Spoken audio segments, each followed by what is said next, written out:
오늘은 실내 디자인사의 고대 건축술 중에서 지난 시간에 이어서 초기 기독교 건축에 이제 들어가게 되는데, 그 전에 지난번에 얘기했던 고대 건축인의 이집트 건축, 서아시아 건축, 그리스 건축, 로마 건축에 대해서 조금 더 구체적으로 살펴보는 그런 시간을 갖도록 하겠습니다.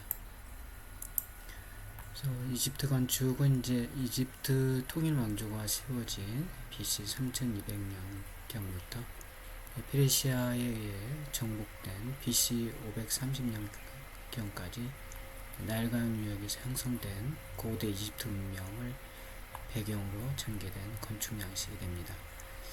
그래서 이집트 문명에 대한 부분은 이제 지난번에 얘기를 했습니다. 그래서 그걸 참고를 하고, 이번에는 이제 이집트 건축에 대한 특성을 좀 보면, 먼저 건축 재료는 기후가 매우 건조하고 목재가 귀했으므로 자연 환경상 풍부한 흙과 돌에 의존해서 이제 건축 양식이 발달됐다 이렇게 볼 수 있고, 초기에는 갈대라든가 파피루스, 점토 등의 천연 재료를 주로 이용을 했습니다.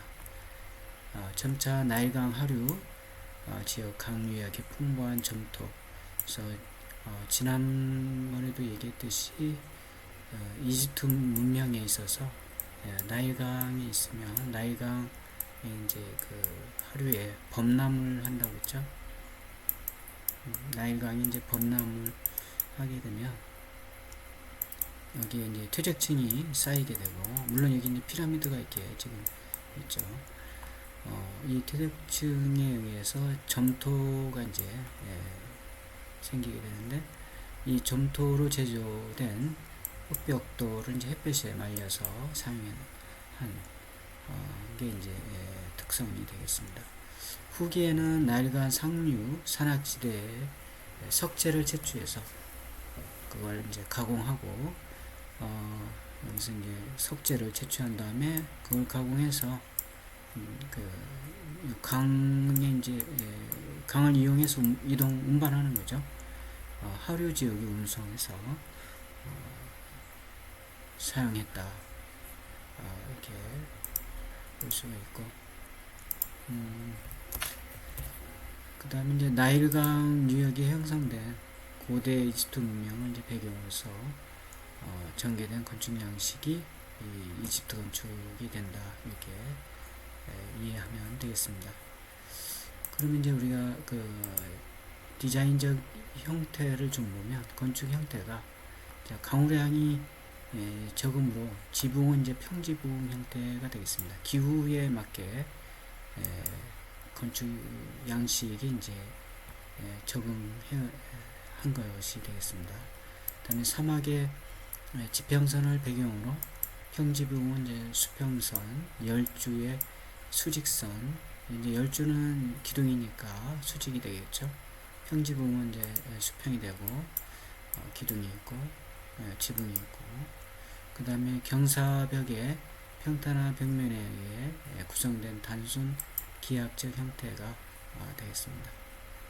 그 다음에 외형은 단순한 기하학적 형태이지만 강렬한 직사광선에 의해서 윤곽이 뚜렷해지고 시각적으로 강력하고 인상적인 형태를 표현했다, 이렇게 볼 수가 있고, 그 다음에 장식이 단순해지고 화려하지 않지만 강렬한 햇볕에 의해 풍부한 장식 효과를 이제 나타냈고, 이집트에서는 이제 속조 가구식 기법, 상류에서 아까 이집트 상류에서 돌을 채취해서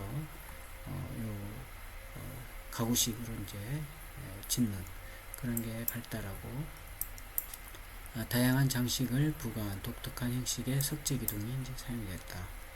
그래서 기둥의 형식은 기하학주에 보면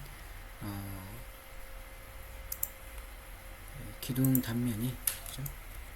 기둥 단면이 사각형, 팔각형, 그다음에 16합형 그런 형태의 각주가 되고, 그 주신에는 이제 골주를 새겨서 장식적 효과를 넣었다 이렇게 보면 되겠습니다.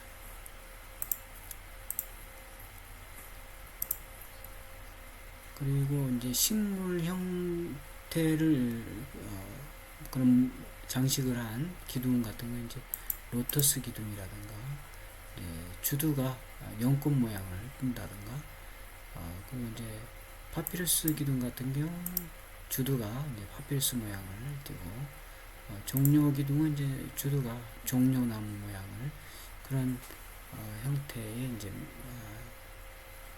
장식을 한 기둥이 사용됐다 이렇게 보면 되고 이제 조각주는 주두를 인물상이라든가 형태로 조각하거나 주신을 인체 입상 그 다음에 그런 인체 입상 형태로 그 조각해서 사용했고 실내로는 이제 토로신 기둥이라든가 오시리슨 기둥 이런 이제 기둥들이 있습니다. 그리고 이제 대표적인 건축에는 이제 이집트의 사카라 마스타바라는 그런 건축 분묘가 있는데 분묘는 이제 뭐 아시다시피 이제 피라미드는 뭐 단형 피라미드라든가 굴절 피라미드, 쿠프왕의 그런 피라미드가 이제 있게 되겠습니다.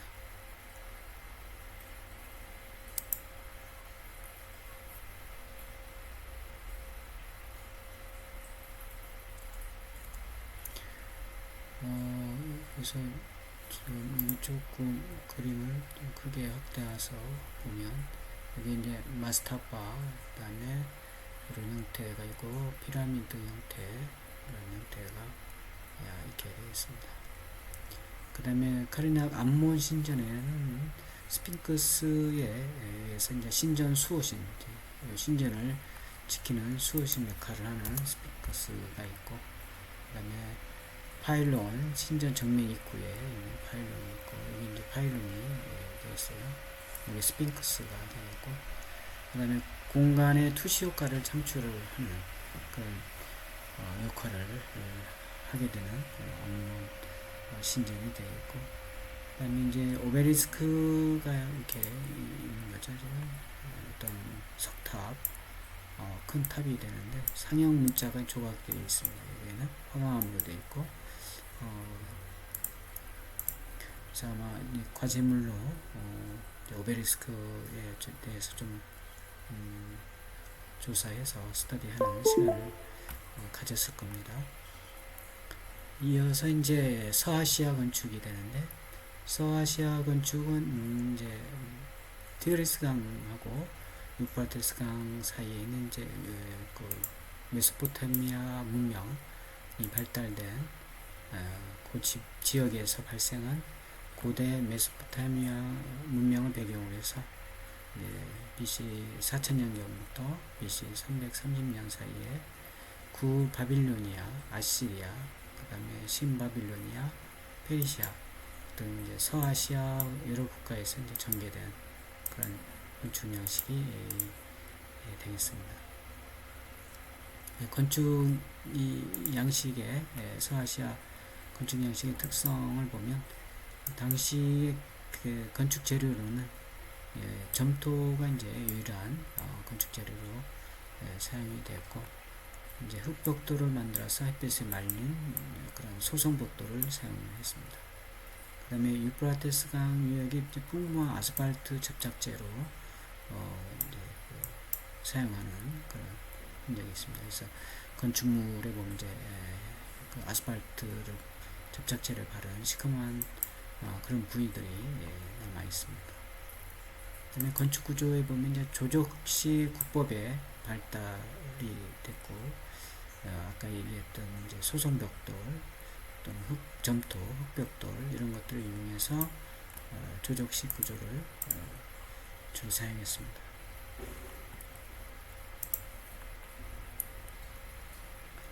그 다음에 이제 부축벽을 쌓아서 조적식 벽돌을 이제 구조적으로 보강을 했다. 부축벽은 이제 이렇게 벽이 쭉 있으면 이렇게 벽이 있겠죠. 이게 물론 이제 벽돌로 이렇게 싸는 거죠. 벽돌로.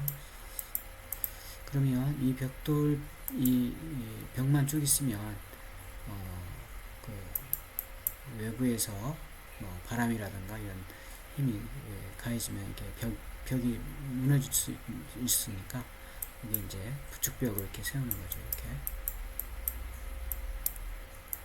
그래서 중간중간에 이렇게 부축벽을 세워서 여기 이제 부축벽이 되는 거죠. 그래서 벽이 넘어지는 것을 이제 방지하는 그런 효과의 이제 구조적 그런 것도 이제 보강을 했다 이렇게 보면 되고, 오늘날에도 부축벽을 우리가 건축 구조 기준에는 부축벽을 이렇게 세우도록 규정하고 있습니다. 그 다음에 아치와 볼트를 사용했다. 아치하고 볼트는 아마 지난 시간에 얘기가 됐을 것 같은데, 다시 한번 이제 아치는 뭐 여러 가지 아치 형태 있죠. 포물선 형태도 있고, 원형 형태도 있고, 평 형태도 있고, 평아치도 있죠. 그 다음에 이제 아치는 이런 식으로. 아치 특성은 이제 하중이 가해지면 이 하중이 분산이 되는 거죠. 이렇게 분산이 되고, 대신에 이제 여기에 이렇게 밖으로 수평력이 생기는 것을 이제 잡아줘야 되겠죠. 그 다음에 이제 볼트는 이제 그 리브라든가 이런 형태의 어떤 이렇게 되어 있는, 이제 벽돌로 이렇게 만든 거죠.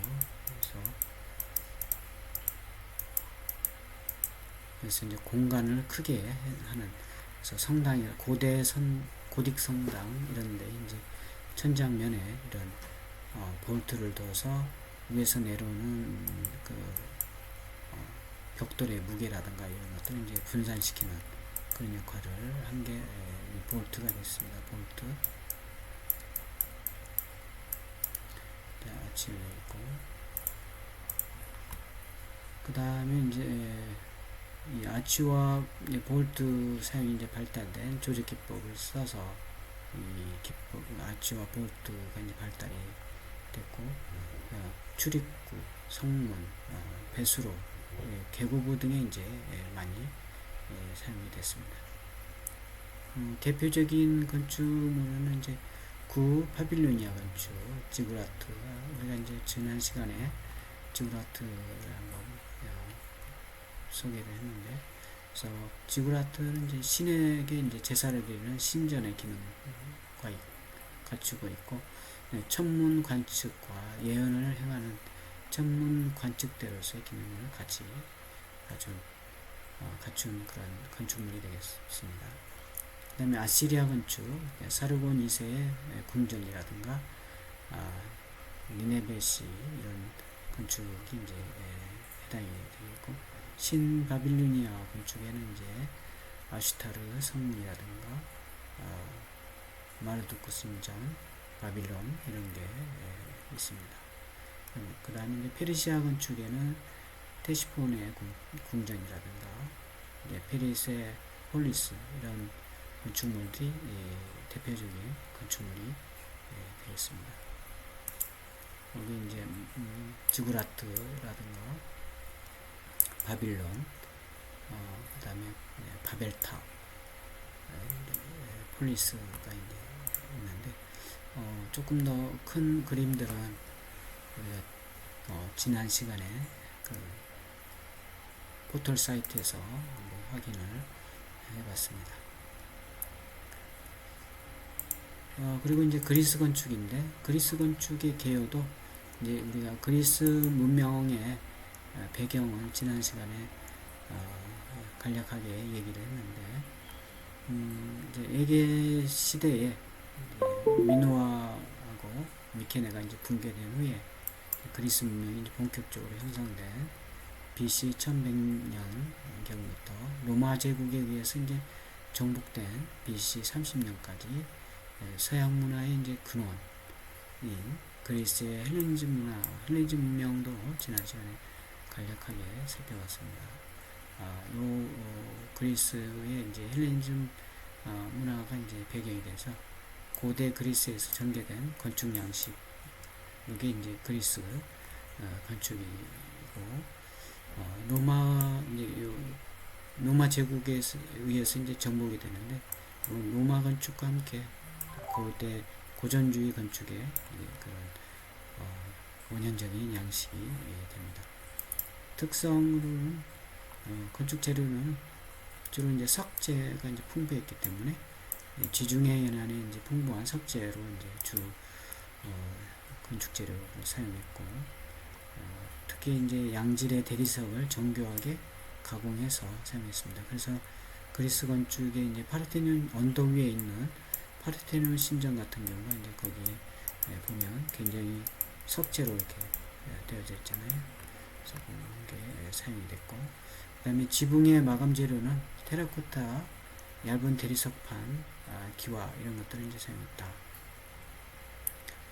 그리고 석재를 이용한 석조 가구식 구조가 이제 발달이 됐고, 기둥은 석재보, 그 다음에 보는 석재 또는 목재를 이렇게 사용을 했습니다. 그래서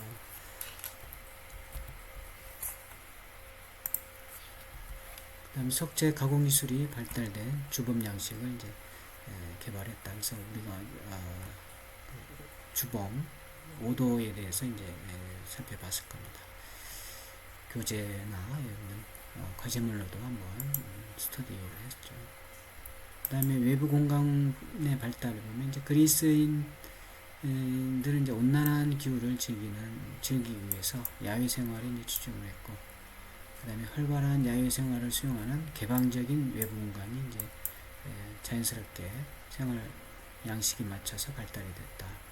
그 다음에 건물 자체의 내부 공간보다는 건물에 의해 형성되는 외부 공간에 이제 관심을 가졌습니다.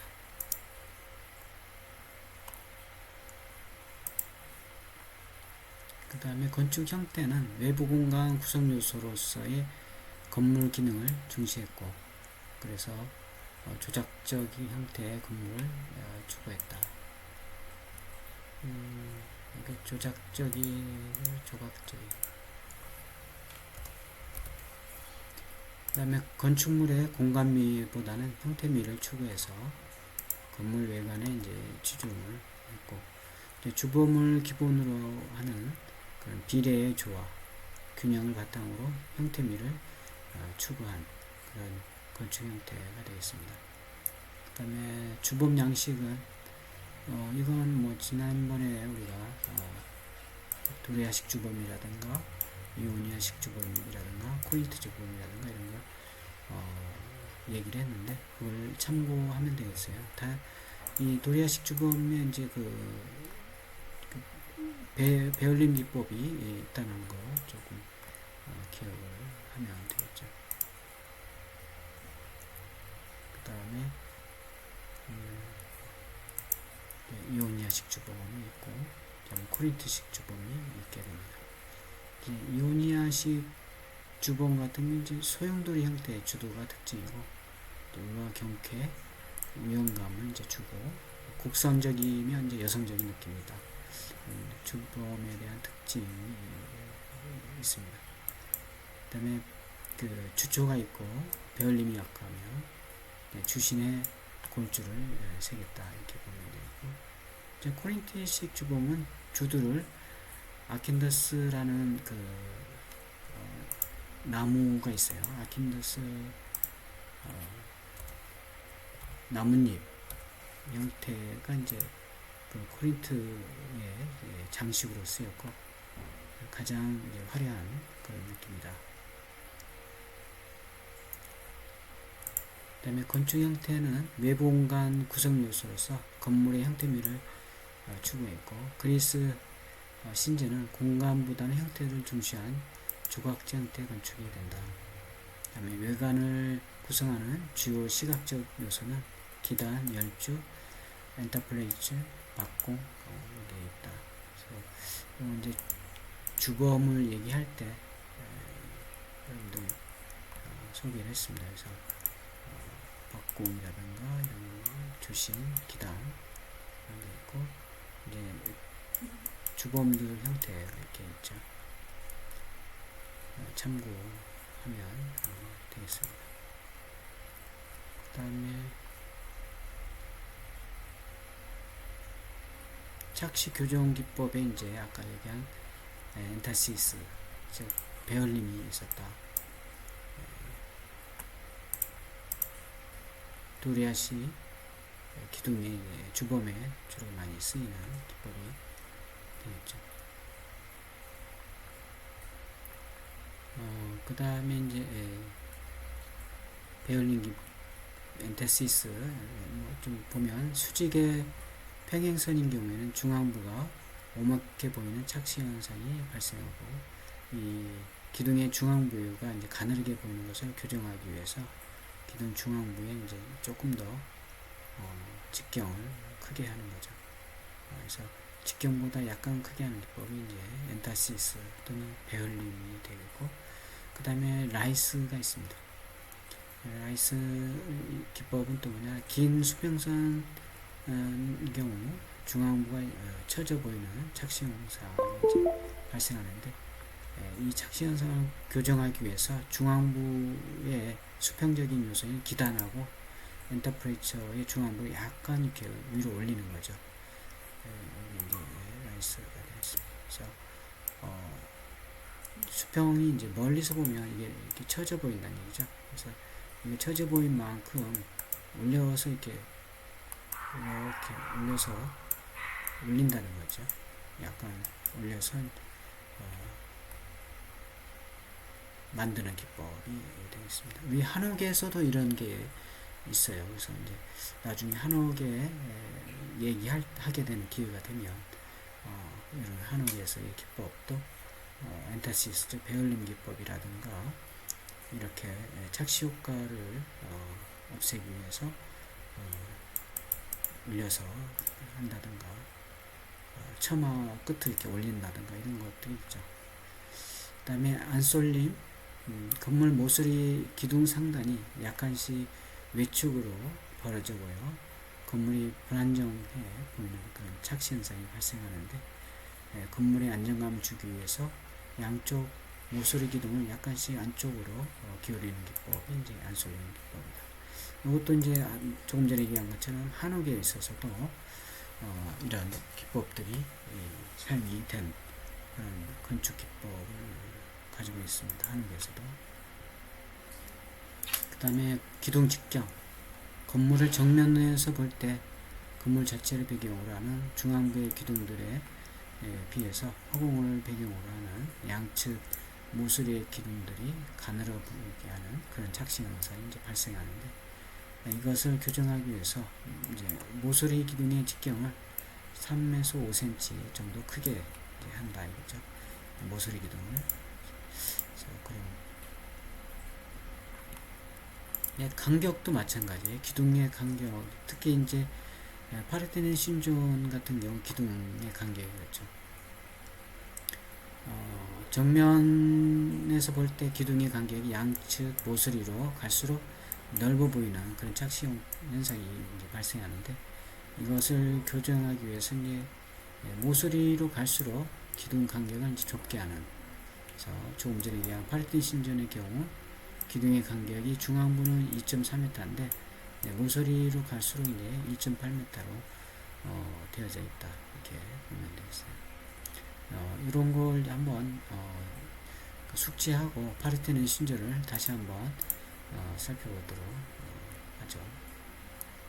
다음 주요 건축물은 신전은 이제 파르테논 신전 아테네 시대 아테네의 도시에서 BC 447년에서 432년 사이에 이제 됐고, 그리스의 이제 대표적인 건축으로서 아테네 아크로폴리스 위치에 있다, 언덕에 위치해 있는 거죠. 그 다음에 도리학식 주범이고, 전후면 8주 8개의 기둥, 측면에 17개의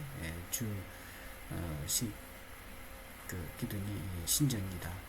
건축가는 이티에노스와 카리크라테스 그리고 조각가인 피디아스에 의해서 건축이 됐다. 그 다음에 페르시아와의 전쟁에서 아테네를 구출한 전승의 처녀를 기념하기 위해서 만든 그런 신전이다. 그 다음에 이제 에렉티온 신전, 마찬가지로 이제 아테네 아크로폴리스 언덕 위에 있는 파르테논 신전 북측에 위치한 그런 신전이 되고,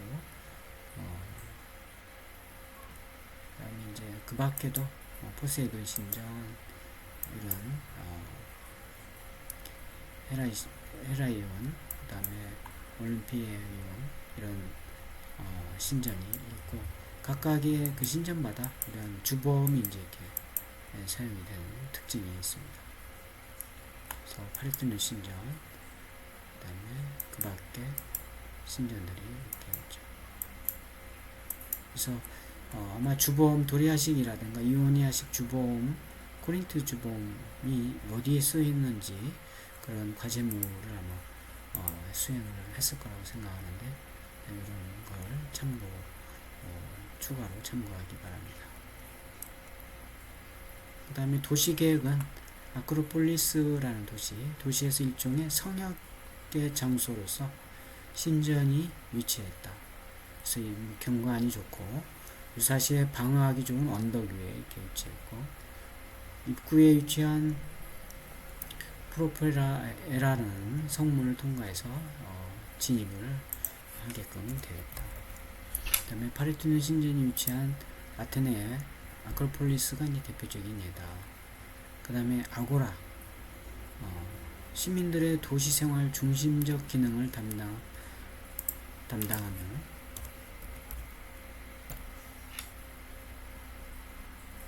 하고, 시민들의 정치, 경제, 상업 등 일상적 활동을 수행해서 야외의 공공광장으로서의 광장 중심으로서의 스토어, 시장, 공공기관, 극장 이런 것들이 이제 위치해 있는 게 아고라가 되겠습니다.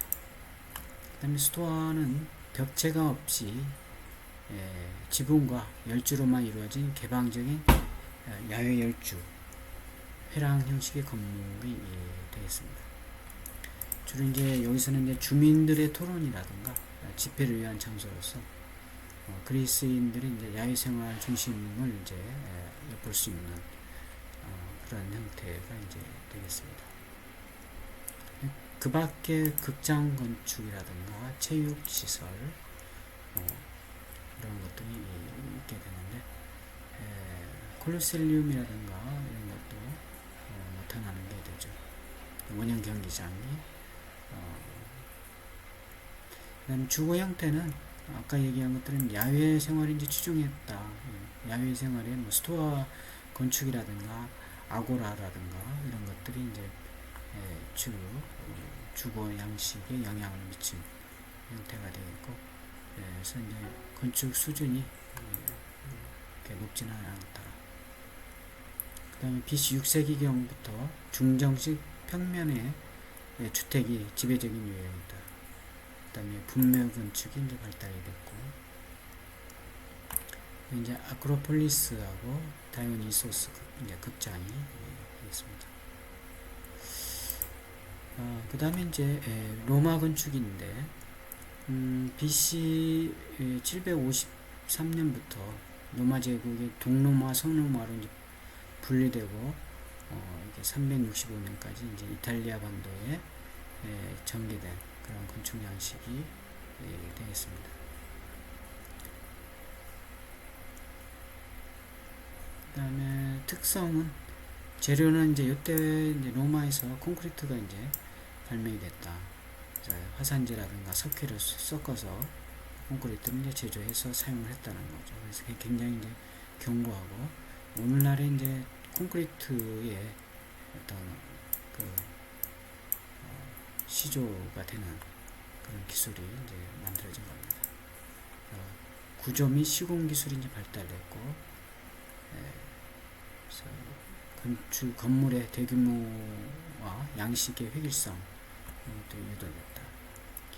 석재 및 벽돌도 이용을 했어요. 그래서 모르타르나 철문을 이용해서 조적을 했다. 그래서 모르타르는 이제 아까 얘기한 화산재나 석회에 섞어서 물을 넣어서 섞어서 모르타르로 해서 사용을 한 거죠. 조적할 때. 오늘날에 이제 그 시멘트 모르타르 역할을 하는 겁니다. 조적술이 다양해서 뭐 아치라든가 볼트, 구보 이런 것들이 이제 발달이 되고 사용이 됐고, 구조는 이제 조적식 구조, 가구식 구조가 이제 훈련이 됐습니다. 에트루스칸은 이제 조적식 구조의 아치, 볼트 기법이 이제 구조체에 많이 사용이 됐고, 그리스의 석조 가구식 구조의 장식적 기법을 이제 활용했습니다. 로마 건축에서도. 아까 얘기한 것처럼 아치와 볼트 기법이 이제 발달이 됐고, 볼트도 이제 뭐 베럴 볼트라든가 교차 볼트 이런 볼트 형태가 이렇게 있고, 교차 볼트도 마찬가지죠. 이렇게 있고, 여기도 이렇게 교차가 되는 볼트가 이렇게 있는 거죠.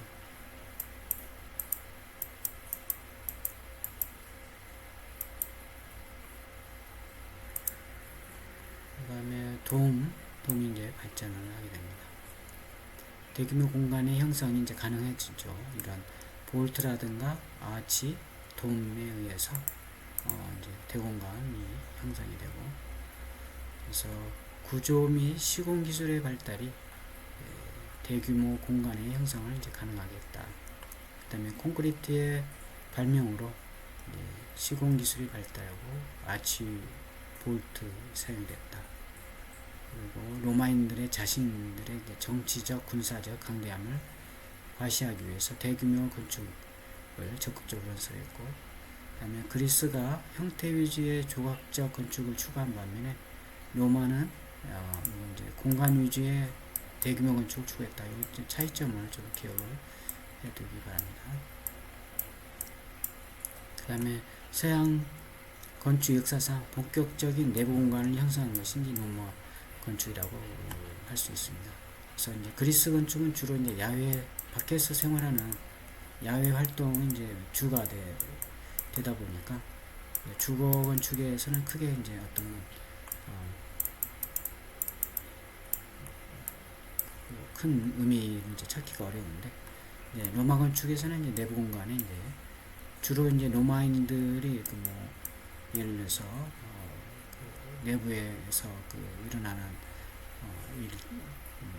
그 주거 생활이라든가 그다음에 목욕 생활 이런 것들을 이제 주로 내부 공간에서 많이 활동을 한 그런 생활 방식이었습니다. 그다음에 주범 양식도 이제 그리스에 있었던 도리아, 이오니아, 코린트하고 그 밖에도 이제 터스칸식 주범이라든가 복합식, 혼합식 주범 이런 것들이 이제 발달이 사용이 됐다 이렇게 보면 되겠습니다. 그래서 주요 건축물로는 이제 포럼, 그리스의 아고라와 이제 비슷한 거죠. 이런 형태의 기능의 공공 광장이 포럼이 있었고, 도시 구조의 중심으로 정치, 산업, 사교, 교통 그런 기능이 집약된 그런 공공 광장이 되겠습니다. 그 광장 포럼 주위에는 이제 바실리카라든가 신전, 뭐 개선문, 기념주 이런 것들 이제 건설했고, 그다음에 포럼 로마나에서 가장 오래된 대표적인 포럼이 되겠습니다.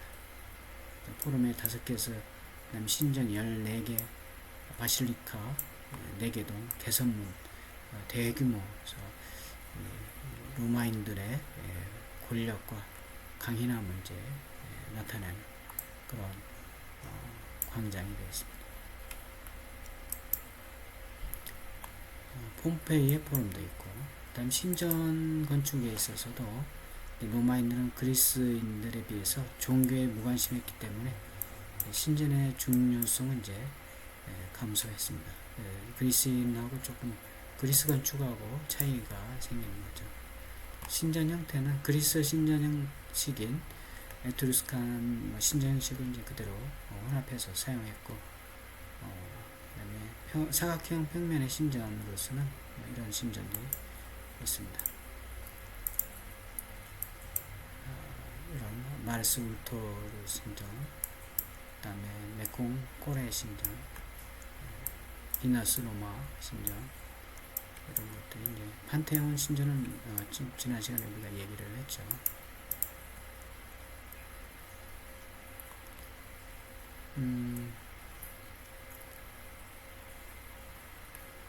그래서 판테온 신전은 이제 로마의 대표적 건축물로서 서양 건축 역사상 내부 공간의 형성과 발달의 출발점이 됐다, 이렇게 평가할 수가 있고, 그 다음에 로툰타라고 하는 그 원통형 벽체하고 돔 지붕으로 구성이 되어 있고, 로툰타의 직경은 약 44m, 벽의 두께는 6m, 돔의 최고 천정 높이는 44m고, 이게 이제 지난 시간에 우리가 이제 좀 살펴봤죠. 우리가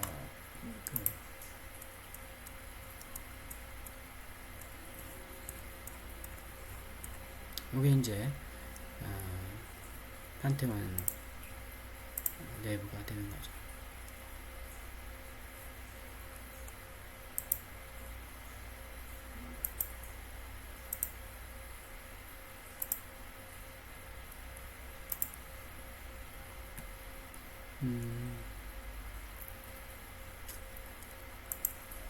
그리고 이제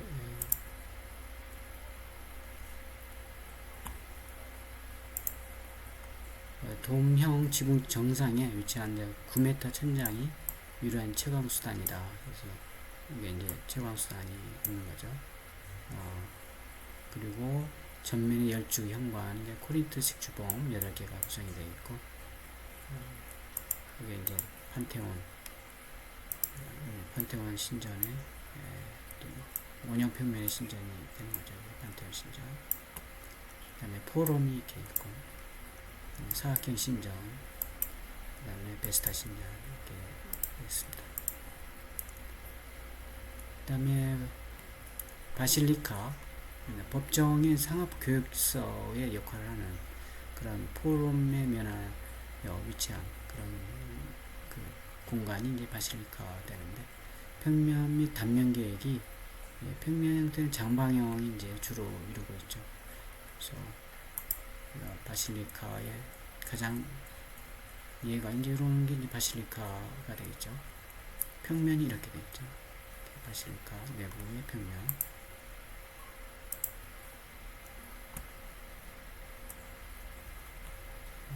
그래서 평면 형태는 장방형으로 길이는 너비의 2에서 2.5배 정도, 내부 공간은 2열의 열주에 의해서 중앙에 신랑과 그다음에 양측에 측랑이 있게 됩니다. 그 다음에 포럼에 면한 방향에서 주 출입구를 설치하고, 그 반대편에 이제 복관석으로 사용하는 반원형 후진을 이제 설치했다, 이런 게 이제 되겠습니다.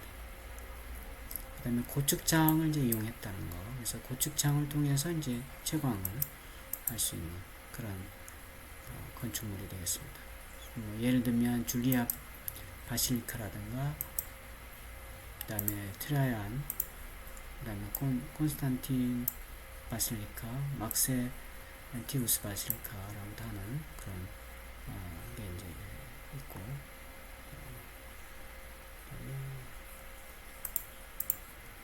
체육시설이 있습니다. 체육시설.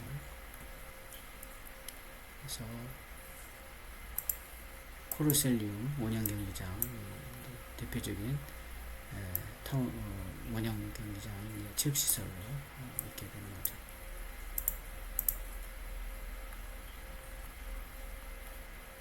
그래서 코르셀리움 원형 경기장 보면 로마 이제 70에서 82년경 장축이 190m, 짧은 쪽이 이제 156m 타원형 경기장이고, 약 5만 명을 수용할 수 있는 대규모 경기장이다.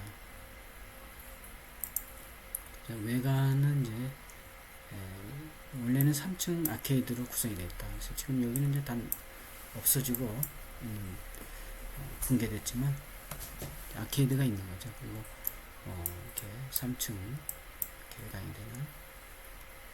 그 다음에 1층은 도리아식, 2층은 이오니아식, 3층은 코린티식으로 이제 4층은 후에 중축이 됐다. 그 다음에 베로나의 투기장이라든가 폼페이 투기장, 막센티우스의 전차 경기장 이런 것들이 이제 체육 시설로 있고, 공공 목욕탕, 공공 욕장도 이제 많이 사용을 했습니다. 사교장이기도 하고 목욕을 즐기기도 하는 다목적으로 이제 사용했고, 그 밖에도 여러 가지 도서관, 강의실 이런 거 있고, 그 다음에 칼라 욕장이 있게 되죠. 그래서 로마 욕장 중 최대 규모의 천장에 교차 볼트를 이제 사용한 그런 구조물이 되겠습니다. 욕장, 휴게실, 기타 대규모의 욕장이 있고, 그 밖에도 칼라 욕장 위에도 디오크레티안 욕장이라든가 이런 것들이 건축이 됐습니다. 주거 건축은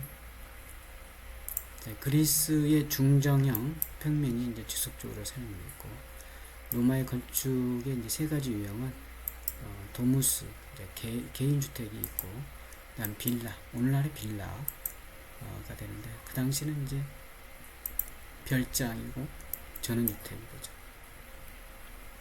인슐라, 그래서 평면 노예들을 위한 이제 공동 집합주택이 인슐라가 되겠습니다. 여기 이제 로마 주거 건축의 세 가지 유형이 되겠습니다.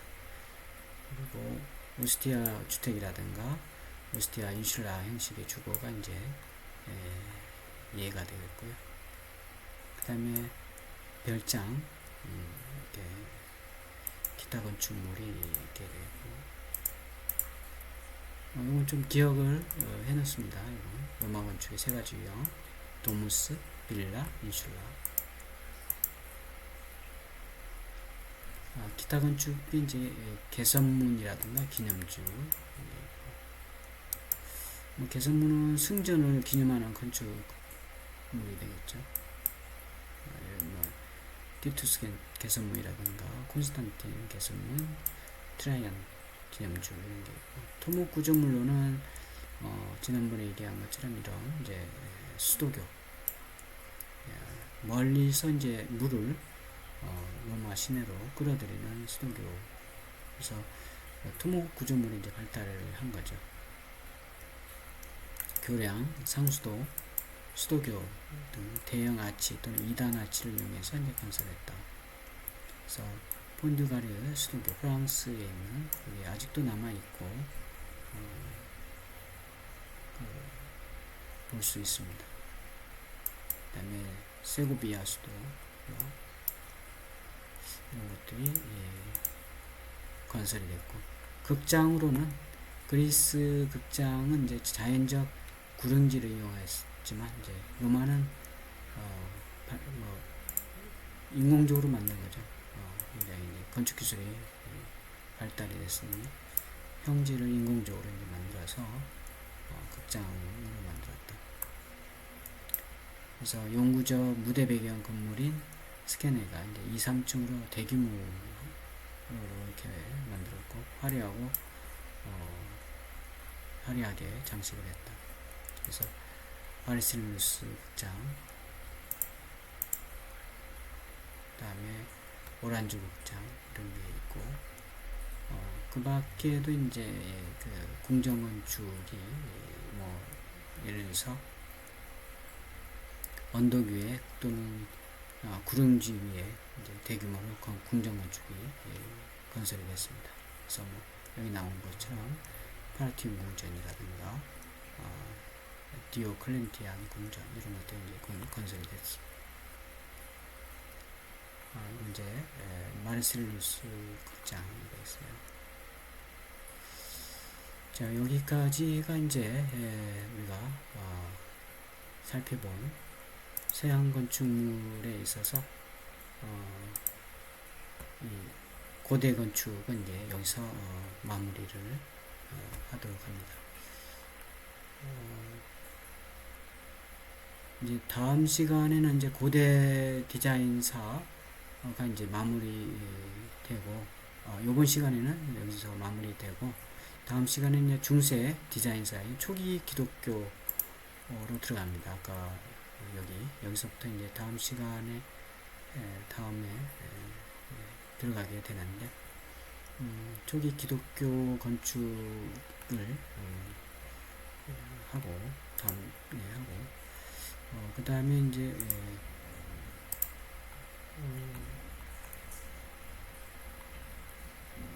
이어서 오늘은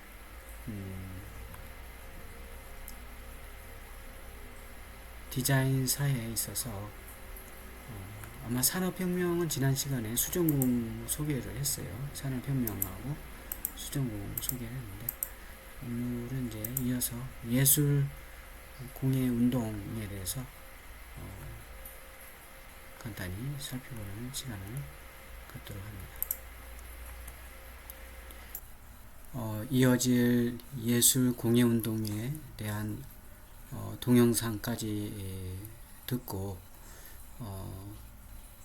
요번에 과제물이 있습니다. 그래서 과제물은 동영상을 예술 공예 운동 동영상까지 듣고, 그 예술 공예 운동에 대해서 자료를 좀 조사를 해서 PPT로 만들어서 카페에 제출하는 건데, 그 이제 윌리엄 모리스라는 사람과 그 다음에 존 럭스킬이라는 사람을 위주로 하고, 또 레드하우스를 중심으로 그 예술 공예 운동의 내용과 작품들, 그 밖에도 이제 뭐 건축물은 이제 레드하우스인데, 뭐 실내 디자인이라든가 직물, 뭐 가구, 카페트, 뭐 이런 것들을 조사를 해서 제출하기 바랍니다. 그러면 다음 예술 공예운동 동영상으로 학습을 이어가기 바랍니다.